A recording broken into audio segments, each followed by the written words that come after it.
It's simple time, and this is Chef Tatong, and today we are making one of our most favorite chicken recipes, Pinoy-style chicken barbecue. Let's start cooking. Simpol, luto na, ha.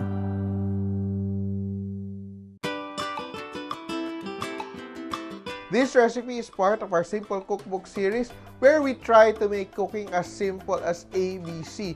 Kaya let's start with our set A, which is our chicken. So we have 4 pieces of chicken leg quarters, which we divided into thighs and drumsticks. So meron tayong 8 pieces of chicken here.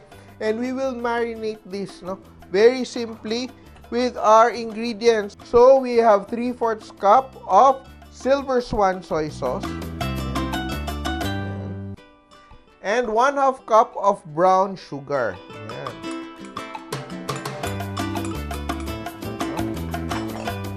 Mix lang natin together.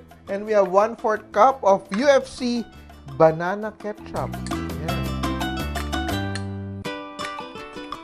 We Pinoys love banana ketchup.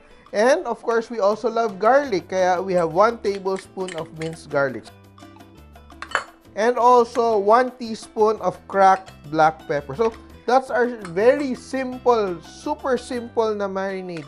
If you marinate it, wag naman 1 hour lang. Dapat at least overnight.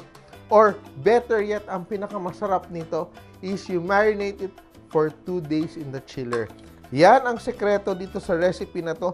So that's our chicken marinade. And what we will do now, I'll just cover this marinated chicken in some plastic wrap and keep it in the chiller overnight.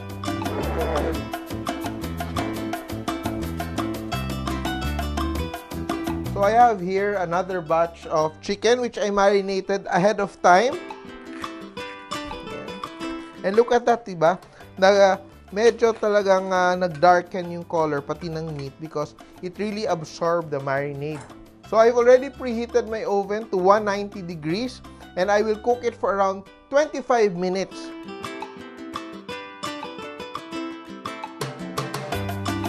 And we will grill the other set of chicken. So dalawang way tayo magluto. Grilled. Yan. Skin side down first. So we have to make sure that we have to cook our basting sauce so that we know that our cooked chicken will not be contaminated with raw. Okay? So what do I do now? I just put my excess marinade into my saucepan. So I will make my Java sauce right now and I will add 1/2 cup of Silver Swan soy sauce, 1/4 cup of brown sugar, 4 tablespoons of banana ketchup, 4 tablespoons of peanut butter. So ito, masarap tong sauce na to when you serve it on the side of the chicken. A teaspoon of UFC hot sauce, and 2 tablespoons of Golden Fiesta palm oil. So the oil will give it a nice sheen. Yan. And of course, we will also add a 1/2 cup of water. Yan. So we whisk it until our peanut butter is dissolved and everything is combined into a smooth sauce. And our sauce is simmering away. So we wait for it to reduce until our desired consistency.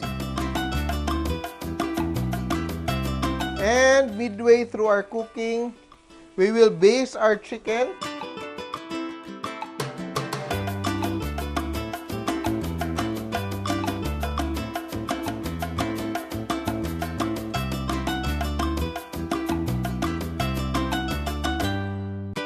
And our chicken is done. Look at that.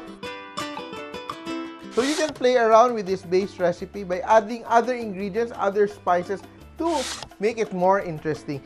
And my baked barbecue chicken is done. Look at that. And we have our grilled version side by side. So they look different. They'll have different flavor profiles at the end. But it's the same recipe. So look at that.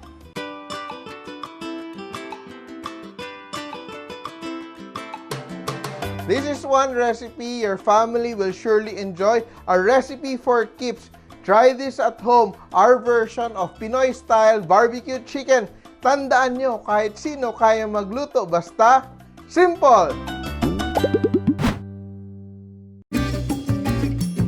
Mga ka-simple, remember, loving is sharing. Kaya share this video and like nyo na rin. Kain muna ako. Bye!